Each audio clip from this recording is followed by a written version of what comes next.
Hey, this is Anney and Samantha. And welcome to Stuff I Never Told You, production of iHeartRadio.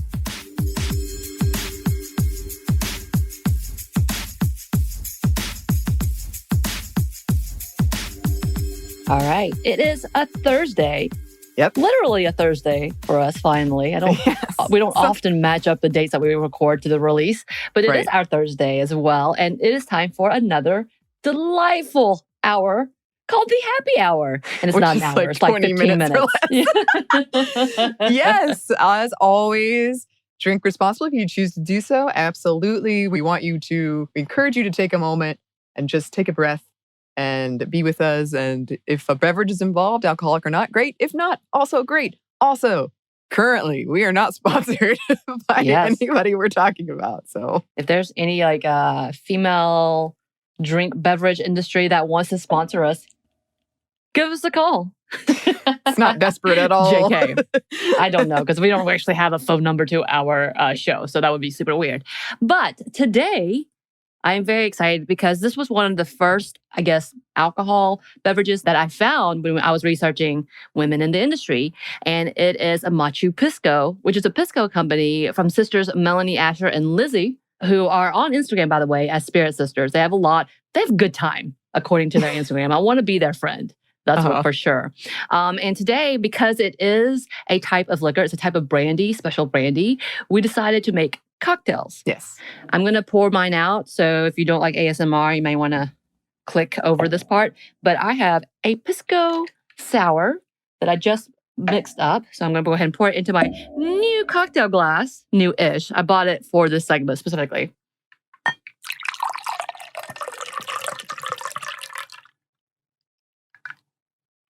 Okay. Beautiful. Thank you. This is the first time I've actually used egg whites on my own. Oh. I'm a little skittish about that, but I have to add my dash of bitters. So fancy. So essentially, the Pisco sour is a sour. It has a little bit of egg white, lime juice, simple syrup, and a dash of bitters with, obviously, the Pisco. Obviously. What are you drinking, Anney? I'm drinking the Pisco Punch, which is pineapple juice and fresh lemon juice and Pisco. And I believe, had I remembered, bitters as well. And perhaps a sweetener, but I'm all good. All right, I'm gonna go ahead and sip on mine for a minute. I do like the glass. It's very nice. Ooh. That's lovely. Yeah. Like I said, I love a good egg white cocktail. They do take a lot of arm strength. And also, that shaker gets cold in your hand. Yes. You gotta have some real... Yeah, so apparently you're supposed to do the dry shake with the egg to emulsify it. So it didn't have ice for the first, and my hands are sticky because it kind of was trying to explode off. I was like, no. But I think it's a success. It's delicious. This will be now in my drink list. Cheers. Cheers. Clink. Pretend like we're clinking. Clink. Okay, so yes, this is a special type of Pisco that was made by the sisters Melanie, Asher, and Lizzie. This brand specifically comes from the Ica Valley in Peru. And for our specific bottle of Macchu Pisco, it is a single grape brandy that is pressed by foot. And for a long time was done by Melanie and Lizzie themselves, and may still, but according to their website. And Macchu Pisco is first and foremost, as she says, a labor of love built around family. And on their site, if you want to go check them out, she wrote about her grandmother. She said that Amelia Rodriguez was born growing up and helped her mother sell Pisco at their local bodega in Lima, Peru. And nearly a century later, her two granddaughters, Melanie and Lizzie, created what they say is arguably one of the world's best Pisco brands in her honor. And they say to this day, Abuela Amelia still tastes each vintage before bottling. And we wouldn't have it any other way, so they say. And it's a fantastic type of brandy kind of liqueur. She talks about her special drink. Her favorite drink is a variation of the Pisco Sour. I think she does it without the egg white. And she's just all about the taste of it. And they have different variations. And as I'm learning about Pisco, because I was like, what is this? I don't know what this is. I did look through and find that there is also a Chilean Pisco. And there is an argument Oh, yes. Of There's course. always an argument because we don't exactly know the complete history of it, of who had it first, where it originated from. But it was first noted to have appeared in Peru in the 1600s. So we do know that. They have been doing this, as you can tell, a generation is generation. So it's kind of a beautiful story of their grandmother to them and how they love what they do and how it's important to them to keep their heritage as well. Just so, and from what I'm saying, this is very like loose interpretations, BT dubs, that the difference between Peruvian and Chilean is the way it's distilled as well as the way it's processed. So typically the Peruvian keeps around like 40% ABV, as where the Chilean version has a little higher ABV in the percentage because of the way they process it. They want to keep it a lot more pure, so they'll process it through a few times. So, and because it sometimes hits over the alcohol limit, they have to dilute it a little bit, as where the Peruvian usually don't. So there you go. The Peruvian and Chilean each have their own types of cocktails that you can look up. And the ones we have specifically do seem to be more centered around Peru. But as time goes by, of course, everything gets a little more intermixed, I guess. But you know how things can kind of cross over, and they may have a variation from here and take from there and take from here. So I'm sure there's different types. At one point, you and I were talking about the sour being made with beer. And I was like, that's a whole new level. So, of course, there's a lot of different things. And it's kind of come into popularity again in the last 5 years. Even though it's been around and been around and been around, that it's come back in its popularity and making different types of cocktails. It does have the tasting notes from the distiller website. Light vanilla, lime peel, and white pepper make up a very light nose. On the palate, white pepper, vanilla sugar, wet cement, lime, yuzu, and cinnamon make up a fairly straightforward presentation. There's a nice peppery bite at the end and a bit of earthiness present as well. The finish is quick, leaving the palate ready for another sip. So yes, this one that we have specifically is not necessarily for just sipping. But they do have different types that you can get out. It's just like, this is what we would recommend to sip on its own. And this is what we recommend to make cocktails and blah, blah, blah. Right. But you can. There's no stopping you. And I love the story so much. I love everything about this. Hey, wait, Anney, you told me you had a Pisco story, which I never heard of Pisco until we started doing the segment. So I need to know your Pisco story. I have 2 stories now. Oh, my God. Yes. Okay. So before we get into the Pisco story, I love that in the tasting notes, wet cement is one of them, because I don't feel like that comes up very often. But it reminds me of, there was this time in my life where I was kind of living haplessly in a rom-com. And I didn't realize, and I kept making all these mistakes, and my friends were like, you fool. But you fool. Basically, I was in a love triangle and I didn't realize it. And you fool. Yeah. So part of both of them I thought were like, they were really good friends of mine. But I would talk about people I was interested in or attracted to with them, and not realizing that they had these feelings. And I remember I went to South Africa with a really good friend of mine. And I was like, I'm so glad this person is just a really good friend of mine. And there's no other layer to it. It's uncomplicated, because my mom really wanted me to date him. And I was like, I'm just so glad. Literally that second, I got a Snapchat and I opened it and it said, no good decisions are made at 2 a.m. And it was a picture of a bottle of gin. And because he did that to make sure I had Wi-Fi. Because then I got an email from him and it was like, basically, I have feelings for you very long. My friend read it and she was like, let's go get something to drink. And we went to the bar and we were like, we need a bottle of wine. And he said, all I have is this bottle that tastes like pencil shavings. And we were like, we'll take it. There you go. And it didn't, it was actually really good, but I've just never heard pencil shavings. I think pencil shavings when I sometimes smell a specific type of beer or coffee. Okay, so it's a thing. That was my first time encountering it. But okay, my Pisco story. A couple years ago, with the same friend, I went to Peru, and Pisco is a big deal there. And I had never heard of it at the time, and I wanted to learn more about it. So I went to this place called Museo del Pisco, because I thought it was a Pisco museum. And I went up to the front. It was a very white, clean space, and it had a big graphic painted on the wall of how Pisco's made and the history of Pisco. I still have the pamphlet.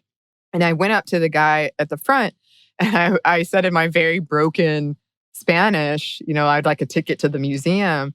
And he kind of laughed and chuckled with me. And he was like, well, we don't really have tickets here. And I thought it was just a miscommunication. And finally he said in English, it's just the name of our bar. It's not a museum. But he was very helpful and he gave me a lot of information about Pisco and had me try different types. Nice. Yes. I like it.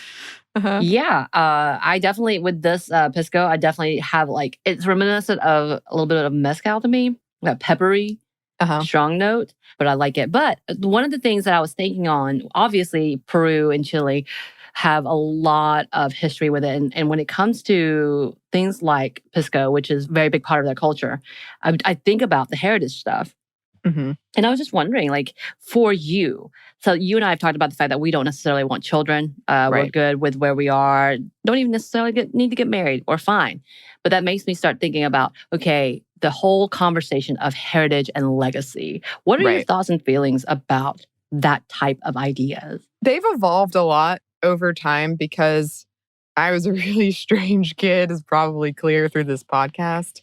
But I used to say, I want to be forgotten. I don't want anybody to remember me after I'm gone. And I think that was really linked to self-esteem issues. But I do want to, even if I don't have children of my own, I feel like there are ways you can have an impact on your community or just people in your life that can carry on in sort of those found family ways on a smaller individual scale, but then also on a larger scale, not to, be too big-headed about it, but just having even feminist conversations on a podcast, I feel like can have an impact to big and small, to listeners, or just moving that conversation forward and being a part of other people who are moving that conversation forward and hopefully pressing for change or even awareness, bringing awareness to people.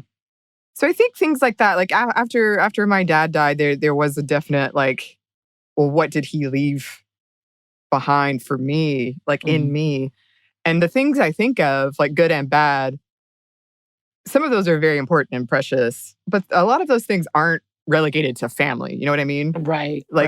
I have other people in my life that aren't family that are going to have and have had those same kind of impacts. I'm revisiting Joy Luck Club by Amy Tan, and we're going to feature that on our book club. And one of the things that is very heavily part of this book is heritage and legacy and being remembered.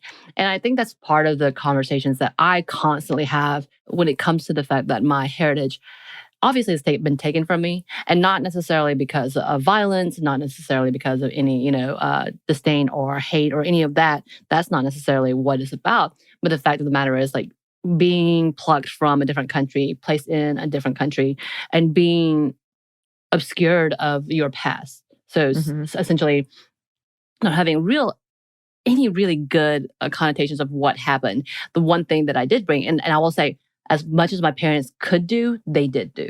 So my parents, and it wasn't about trying to hide anything from me. There was no any of that. So they tried their hardest. They really did. And one of the things that was sent with me through the orphanage was a hanbok, which is the Korean traditional dress for girls in general. And I loved it. I don't know what it was about it that I loved it so much, because majority of my childhood was trying to hide that part of me, that Asian identity, because I so wanted to fit in. And being in a small town, LJ, Georgia, with all the white peoples, trying to erase that is kind of hard. But I loved that one portion of it. There was something beautiful about that tradition, remembering, honoring the elders. Of course, there's a lot of conversations we can talk about how damaging that can be when you idolize and make them godlike. But at the same time, the heritage and traditions is also beautiful. And I loved the fact that I got to celebrate that one representative who wore her hanbok as a part of her signing in or whatever. And to me, that was fantastic, because that was something that I loved. So I even wore it in 3rd grade as a Halloween costume because I loved it so much. And unfortunately, my mother, after we had a really damaging fire, it got really stained by water damage. And she tried to get it to get cleaned. at a dry cleaner in LJ, Georgia, and they took all of the ornaments away. So all of it has been stripped. The gold etchings, all of that is gone. So I'm trying to find a place to restore it because it's something really important to me, and I really get excited about what I'm thinking about, but it's such a small, minute, and it wasn't truly mine. They just sent one with me so I could remember it. So I am grateful that was sent with me. But I think about that a lot. It's because I'm like, I don't feel like I know my identity. I don't, we talked about this so long. I don't feel like I know my heritage. And honestly, I'm scared to death of knowing biological heritage because the memories that I've had is pretty traumatizing as I think on it now. So it's kind of like, it's a good thing, but it's a bad thing. And this whole lost. And I have a lot of jealousy for people who kind of can have this linkage. Caroline from Unladylike, one of her hobbies is doing her ancestry. Like she is all about ancestry, all about going to find out about her history. And I'm very jealous of that. Like I don't connect with it, and I kind of just like push away because even trying to get to that is such a different focal point for me. And then trying to do it to my adoptive parents, I know I don't belong in that timeline. I do and I don't. You know what I mean? And it's such a weird, complex story. But having things like traditions like this, where they pass down stories, is such a beautiful idea to me that I want to revel in other people's traditions. You know what I mean? But also, even though I have some of these memories from my own childhood are so diced and it's so wonderful. It is like a lot more modern than the memories that I hear from my parents talking about way back when, Right. And I know soon enough, that won't be the case. And that makes me sad. I don't want to think about it too much. But I'm trying to think on, well, have I gotten a legacy from those grandparents? And I don't know if it's because they're not sentimental or because I'm too far removed from my family that I don't understand it as well. Or maybe I'm not included as much. I do have a few things from my grandmother that I love. My adoptive mother's mother, which includes my bar cart. And I loved it and I wanted it. I've gotten a really nice chair that I'm going to try to keep forever. Stuff like that. I got some china and all of these things from her. So I really feel great about that. But like other than that, I'm like, I don't know if I could pass that down to anyone. What do I do with all of these things? Do you have anything from your grandparents or your great-grandparents that was kind of passed down along family? I do. I have some jewelry. That's actually one of the only reason I got my ears pierced was I got them pierced at 26 because it's like, I guess I got this very nice pair of earrings. And I know we've talked about this. It's kind of sad because I'm like, I don't wear jewelry that often, but I do have that. Yeah. And then there is a dress that has been passed down, I think only like one generation, but maybe two. And it was for like three-year-old me loved it. And I got my pictures taken in it. And I still have that. Yeah. Aw, I love that. Yeah, I think there's, unfortunately, I've talked about it twice now on here. I had a blanket from my father's mother who she had quilted and it just had tons of these beautiful blankets and would give each grandchild one. And I got one and it burned. And I've been the saddest person because, of course, she has died and passed away and all of that is gone now. But that is something I'm like, man, I need to learn to do these things so I can set my own, you know what I mean? Like, traditions of getting these done. But it's like, I don't love doing things like that. So it's not something that I will ever do. And I keep thinking about what does the heritage, what does my legacy look like? And I think you're right, absolutely. Like my legacy, I want my legacy to be, I did the most that I could to help others and help people. And that I showed that I loved people no matter what. That's definitely something that I want my legacy to be, and that I was willing to fight for people and advocate for people. But it feels so like empty when you don't see it in your hand. You know what I mean? Sure. And there's also that because I don't want children, who's going to remember it? I guess if we write a book and someone actually finds a copy somewhere. Although then again, I'm like, I don't want this remembered. Can we make sure this is deleted?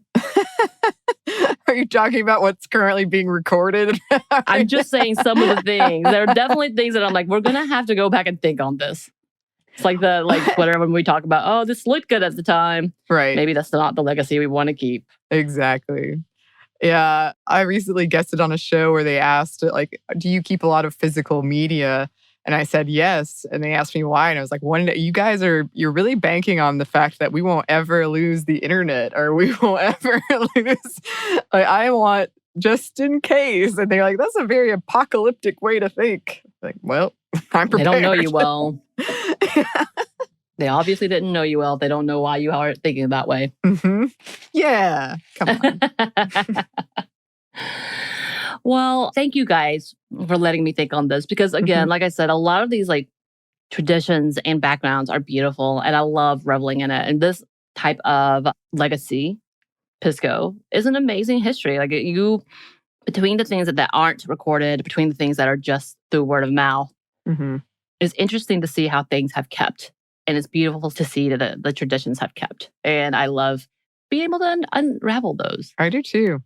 I do too. I'm so glad we get to do it together. Yeah. Cheers to another happy hour. Listeners, as always, we love hearing from you. If you have any traditions that have been passed down that you want to share, any cocktails or women we should be spotlighting in these happy hours, please let us know. You can email us at stuffmediamomstuff@iheartmedia.com. You can find us on Twitter at momstuffpodcast or on Instagram at Stuff I've Never Told You. Thanks as always to our super producer, Christina. Thank you, Christina. And thanks to you for listening. Stuff I Never Told You is a production of iHeartRadio. For more podcasts from iHeartRadio, visit the iHeartRadio app, Apple Podcasts, or wherever you listen to your favorite shows.